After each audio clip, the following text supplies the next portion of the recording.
تربیت کریں اپنے گھر میں. میں تجربے کی روشنی میں یہ بات عرض کیا کرتا ہوں کہ بھائی بچے باپ کے فرما بردار اس وقت ہوتے ہیں جب اماں انہیں باپ کا فرما بردار کرتی ہے, اور بچے باپ کے نافرمان بھی تب ہوتے ہیں جب اماں انہیں باپ کا. میں نے اپنے کانوں سے سنا ایک دفعہ ایک بچہ اپنے باپ سے کہہ رہا ہے آپ نے تو ساری زندگی باہر گزار دی, پیسے کمانا کون سا مشکل کام ہے, دکھ سکھ تو سارے اماں نے برداشت کیے, سکولوں میں وہ جاتی تھی, فلانا کام وہ کرتی تھی, فلانا کام. اب یہ سوچ اس کی ذاتی تو نہیں, یہ اس کو دی گئی ہے. اور اگر اس کو یہ سوچ دے دی جائے کہ اماں کہے کہ میں تو اپنوں میں رہی ساری زندگی, میں نے تو اپنوں میں وقت گزارا, اور تیرا باپ تو کئی دفعہ جنازے بھی نہیں پڑھ سکا, نے تو ماں باپ ایسے دفن کر دیے, وہ اگر یہ سوچ فراہم کرے تو پھر بچہ باپ کا فرما بردار ہوتا ہے. اور یہ والی روایتیں ہم بیوی کو سناتے ہیں, حالانکہ کس کو سنانی چاہیے؟ بولیے. بہن اور بیٹی کو. بہن اور بیٹی کو سنائیں یہ باتیں, ان کو سمجھائیں, تاکہ آگے جا کے وہ جو گھر ترتیب دیں وہ گھر بڑا عمدہ اور نکھرا ہوا ہو. حضرت سیدنا ابراہیم 13 سال کے بعد آئے, چونکہ گھر میں اللہ تبارک و تعالیٰ کی دوستی کا چرچا تھا, اللہ تبارک و تعالیٰ کی محبوبیت کا غلبہ تھا. 13 سال کے بعد فلما بالغ معہ السعی, بیٹا جب اتنا بڑا ہوا کہ ساتھ چلنے لگا, تو حضرت ابراہیم نے اپنے بیٹے کو بلا کے کہا بیٹا مجھے خواب آئی ہے, میں تجھے ذبح کر رہا ہوں, تیری کیا رضا ہے؟ تو حضرت اسماعیل کہنے لگے یا ابت افعل ما تؤمر, ابا جی اللہ جیسے حکم دیتا ہے میرے ساتھ ویسے ہی کریں, جیسے اللہ حکم دیتا ہے ویسے ہی, بولیے, ویسے ہی کریں. حضرت حاجرہ کو کہا کہ ایک دوست نے دعوت کی ہے تو وہاں جا رہے ہیں. بی بی مطمئن ہے, تفصیلات کی ضرورت نہیں, ختم بات, اعتبار ہے, مطمئن ہو گئی. شیطان پیچھے سے آیا اماں کے پاس, ذرا تھوڑی دیر کے لیے تصور جمائیے, یہاں تو پڑوسن آ کے کوئی بات بتا دیتی ہے خاوند کے بارے میں تو کئی مہینے جھگڑا جاری رہتا ہے, پڑوسن محلے دار. شیطان نے آ کے بتایا لفظ کیا ہے, کہا حاجرہ تمہیں پتا ہے کہاں جا رہے ہیں؟ کہا دوست کی دعوت میں. تو کہنے لگے دوست کون ہے؟ رب کریم, اور ابراہیم کا خیال ہے کہ اس رب نے مجھے حکم دیا ہے کہ میں ذبح کروں. تو حضرت حاجرہ کہنے لگی کبھی باپ بھی بیٹا ذبح کرتے ہیں؟ شیطان کہنے لگا ان کا خیال ہے کہ ان کے رب نے حکم دیا ہے. جناب حاجرہ فرمانے لگی اگر رب نے حکم دیا تو پھر تو مجھے شیطان لگتا ہے, تو مجھے شیطان لگتا ہے. کا کیا مطلب؟ فرمانے لگی اگر رب کریم کا حکم ہے تو میرے پاس ایک اسماعیل ہے, اگر 1000 بھی ہوتے میں سارے اللہ کے راستے میں پیش کر دے دیتی. مالک کا ہی تو ہے سارا کچھ, اسی کا ہے, اس میں لیت اللہ کی کیا گنجائش؟ حضرت سیدنا ابراہیم علیہ الصلوۃ والسلام نے بیٹے کے حلق پہ چھری رکھ بھی دی اور چھری چلا بھی دی, رکھ بھی دی, اور وہ تو اللہ کریم نے فرمایا یا ابراہیم قد صدقت الرؤیا, ابراہیم تو نے خواب سچا کر دکھایا, وہ قیامت تک تیرا نام رہے گا. حضرت ابراہیم نے وطن بھی دیا, جان بھی دی, بیٹا بھی, اللہ کریم نے دمبے دیے, فرمایا یہ فدیہ ہے. اب یہ قربانی قیامت تک حضرت ابراہیم کے طریقے کے مطابق جاری ہے. حضرت ابراہیم بہت بڑے مہمان نواز تھے, بہت بڑے. آپ جب مصر میں قیام تھا تو بڑے بڑے لمبے چوڑے لنگر پکتے تھے, لوگ آیا جایا کرتے تھے, بڑا تفصیل کے ساتھ کھانا ہوتا تھا. مہمان نوازی آپ کی خاص صفت مبارکہ ہے. ہمارے ہاں بھی مہمان نوازی ہوتی ہے امیروں کی, بلکہ اب تو مہمان نوازی اس طرح کی ہے کہ کل تیری میرے پاس دعوت ہے اور پرسوں میری تیرے پاس ہے. وہی امیروں میں وہ چکر رہتا ہے, پارٹیاں دوست ایک دوسرے کو ڈالتے ہیں, تیری طرف پارٹی تیری طرف, اور اسی انداز میں اب یہ عید آئے گی نا ٹکا پارٹیاں ہوں گی جگہ جگہ. اور لوگ سوال پوچھنے لگے ابھی سے, کہتے ہیں قربانی کا کتنا گوشت گھر رکھنا جائز ہے, قربانی کا کتنا گوشت گھر رکھنا جائز ہے؟ سارا ہی جی, ہاں, اس لیے فریزر لے لے, فریج سے نہیں کام چلے گا, سارا ہی جہاز گھر رکھنا سارا ہی جائز ہے, رکھ لیں. او خدا کے بندے, قربانی وہ بندہ دیتا ہے جو سارا سال ہی گوشت کھاتا ہے. صحیح کہہ رہا ہوں؟ قربانی صاحب نصاب صاحب استطاعت بندہ دیتا ہے نا, تو وہ سارا سال ہی گوشت, تو سارا گھر میں رکھنا بھی جائز ہے, لیکن سارا دے دینا بھی. تو جو آ رہی ہے اس پہ کیوں توجہ کرتے ہو, جو دوسرا جائز ہے اس پہ کیوں نہیں عمل کرتے؟ سارا تقسیم کر دیں, بات ختم ہوئی. یقین کریں محرم میں جا کے دوست ٹیلی فون کر کے سوال پوچھتے ہیں, کہتے ہیں صاحب سنا ہے قربانی کا گوشت محرم میں کھانا جائز نہیں. میں کہ نہیں, ربیع الاول چ بھی جائز جے, رجب رمضان تک کھاؤ, کوئی بندہ نہیں منع کرتا, اس لیے کہ کسی کو دینا تو پسند ہی نہیں. یا پھر اس میں سے جو خاص خاص چیزیں ہیں وہ اپنی فریج میں, اور باقی جو ہے وہ دوسروں کے لیے. یہ کیا طریقہ ہے ہمارا, اور اسی پہ عمل ہے. اللہ تبارک و تعالی ہمیں سمجھنے کی توفیق عطا فرمائے. یہ قربانی حضرت ابراہیم کا طریقہ ہے. حضور نے اگرچہ نبی پاک کی اپنی سنت تھی, یہ بھی کہہ سکتے تھے سنتی و سنت ابیکم ابراہیم, میری سنت ہے اور تمہارے باپ ابراہیم کی سنت ہے. یہ نہیں فرمایا. جب صحابہ نے کہا قربانی کیا ہے, فرمایا سنت ابیکم ابراہیم, یہ تمہارے باپ ابراہیم کی سنت ہے. ہر صاحب نصاب پر قربانی واجب ہے. جو زکوٰۃ کا نصاب رکھتا ہو اس پر قربانی واجب ہے. یعنی ضروریات سے زیادہ اتنے پیسے, جتنے پیسوں سے زکوٰۃ فرض ہوتی ہے, اتنے پیسے جس آدمی کے پاس قربانی سے پہلے پہلے آ جائیں اس آدمی پر قربانی کرنا واجب ہے. بکرا, چھترا, دمبا 1 سال کا, یا دمبا 6 مہینے کا ہو پر اتنا بڑا محسوس ہوتا ہو کہ لگے 1 سال کا ہے, اس کی قربانی ہو سکتی ہے. جانور میں کوئی عیب نہیں ہونا چاہیے, اتنا کمزور نہ ہو کہ ذبح جہاں اسے کرنا ہے وہاں وہ چل کے جا نہ سکے, اتنا کمزور جانور نہ ہو, اس کے اندر بظاہر کوئی اتنا بڑا نقص نہ پایا جاتا ہو, کانا نہ ہو, لنگڑا نہ ہو, کوئی اس کی ہاتھ نہ کٹے ہوئے ہو, ایسا نقص جو واضح ہو. بکرا 1 سال کا, گائیں اور بھینس یہ 2 سال کی, اونٹ 5 سال کا. اب اس میں یہ ہے کہ ہمارے بہت سارے دوست, چونکہ ہم دیہاتی لوگ ہیں, تو پوچھتے ہیں کہ دوندا نہیں ہے تو چوگا نہیں ہے. تو یہ ہماری پنجابی کی اصطلاحات ہیں, پنجابی کی.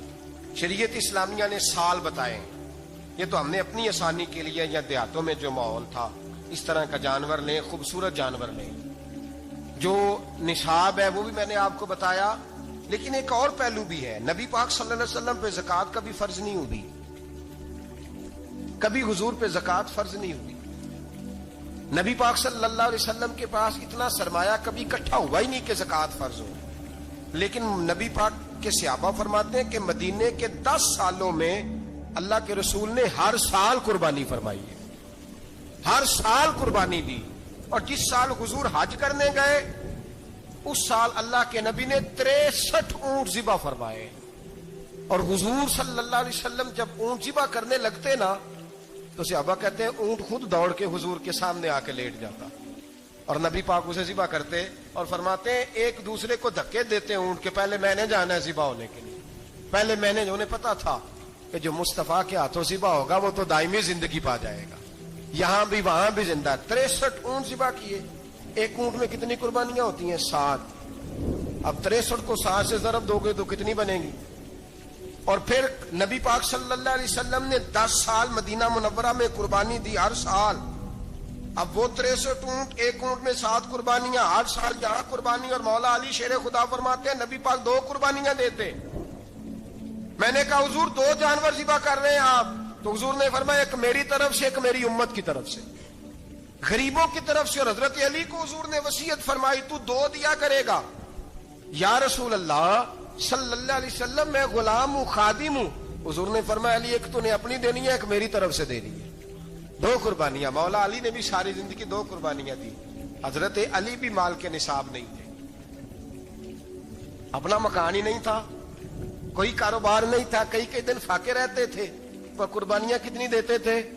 2. ہمارے پاس ویسے اگر سسرال میں, میکے میں, کزنوں میں کچھ شادی ہو جائے تو 50-60 ہزار کا خرچہ برابر ہے, وہ پکا ہے. اور قربانی کی باری غریب ہو گئے, سارے غریب ہو گئے. کہتے نہیں یہاں مشکل ہے. اور خدا کے بندے اللہ کے ساتھ تجارت کر, اس کے رستے میں 1 دے گا, رب تجھے 70 گنا اضافہ کے ساتھ عطا فرمائے گا. قربانی مال کے نصاب پہ ہے. کوشش کیا کریں کہ اللہ کے رستے میں جب دینا ہو پھر لیت اللہ سے بچیں, خوبصورت جانور لائیں. جن کو اللہ نے توفیق دی ہے ان کے لیے نصیحت ہے, جن کو اللہ نے توفیق دی. میں نے اپنے حضرت صاحب کو دیکھا ہے, وہ کہتے تھے کئی جانور اللہ نے بڑا نوازا ہے. کہتے ایک میرا ہے, ایک میرے ماں کا, ایک میرے باپ کا ہے, ایک میرے فلاں استاد صاحب کا, ایک میرے پیر صاحب کا ہے. یہ جانور غوث اعظم جیلانی کا نام کا دے رہا ہوں. اور پھر ایک بڑا خوبصورت جانور بندہ ہوتا اور حضرت خود ان کو چارہ ڈال رہے ہوتے. تو حضور یہ کیا ہے؟ فرمانے لگے یہ میں رسول اللہ کے نام پہ قربان کروں. یہ نبی پاک کے نام پر قربان کیا جائے گا. جن کو اللہ نے حیثیت دی ہے وہ کوشش کریں اپنے محبوب کی طرف سے بھی قربانی کریں. نبی پاک کے نام کی قربانی دے, خوبصورت سا جانور پیارا, پھر اس کی خدمت ہو, پھر اس کی قربانی دی جائے, اور نبی پاک کے نام پر قربانی دی جائے. حضور نے خود وصیت فرمائی حضرت ابو بکر صدیق کو, قربانی بڑا حسین عمل ہے. اور میرے نبی پاک صلی اللہ علیہ وسلم نے ناراضگی بھی فرمائی, ذرا خوگر حمد سے تھوڑا سا گلا بھی سن لے. میرے حبیب نے فرمایا جو طاقت کے باوجود قربانی نہ کرے وہ ہماری عیدگاہ میں عید کی نماز پڑھنے نہ آئے, وہ نہ آئے. اور یا رسول اللہ جو کرے گا, فرمایا قربانی کے جانور کا خون کا قطرہ بعد میں زمین پہ گرے گا, اللہ اس کے سارے گناہ پہلے معاف فرما دے گا, اللہ اس کے سارے گناہوں کو بخشے گا. قربانی کریں, خوبصورت انداز میں کریں, اللہ کی رضا کے لیے. بزرگوں نے لکھا ہے 3 حصے کرو گوشت کے, ایک گھر میں رکھو, ایک رشتہ داروں میں بانٹو, پڑوسیوں میں بانٹو, اور تیسرا فقط غریبوں کو دو. لیکن میں اکثر یہ سوچتا ہوں کہ ہمارے ہاں قربانی کرتا ہی وہ ہے جن کے گھر میں ہر جمعرات کو چھوٹا گوشت پکتا ہے, اور جن کے گھر میں ہفتے میں 3 دفعہ مرغی کا گوشت پکتا ہے, وہی تو قربانی دینے کے قابل ہوتے ہیں. تو وہ بھی اگر قربانی کے بکرے میں سے بھی تیسرا رکھنا چاہیں تو اجازت تو ہے, میں نے کہا سارا رکھنے کی بھی اجازت ہے. لیکن اگر آپ مہربانی کریں, کوشش کریں کہ یار ہم تو سارا سال ہی کھاتے ہیں, اور ہمارے یہاں جو گوشت تقسیم ہوتا ہے نا وہ بھی باری لگی ہوئی ہے, ادھر سے پلیٹ آئی تھی گوشت کی تو ادھر سے بھر کے چلی گئی. بھئی اس نے کی ہے, اس کو بار بار گوشت دینے کا کیا مطلب ہے؟ آپ یہ دیکھیں عزیزوں میں, رشتہ داروں میں, اور میں اگر تھوڑا سا آپ کی توجہ کرانے میں کامیاب ہو جاؤں تو سفید پوش لوگوں کو دیکھیں. کچھ سفید پوش ہیں, سفید پوش جن کے اوپر قرضے ہیں, بیماریوں نے جکڑ لیا ہے, گھر میں بڑے بڑے سخت مریض آ گئے ہیں. سفید پوش پہلے دیا کرتے تھے, آپ ان سے پوچھتے ہیں صاحب قربانی, تو بات کو ٹالتے ہیں. وہ کہتے ہیں سوچ رہا ہوں کوئی حصہ اسا ڈال جائے. پردہ پوشی کرتے ہیں, کہتے ہیں کہیں حصہ رکھا ہوا, پردہ پوش. اکثر وہ لوگ قربانی نہیں دے پاتے, اکثر دیا کرتے تھے اب نہیں دے پا رہے. کیوں؟ اس لیے کہ مشکلات ایسی آ گئیں. ان لوگوں کا خیال کریں, ان کے گھروں تک گوشت پہنچا کے آئیں.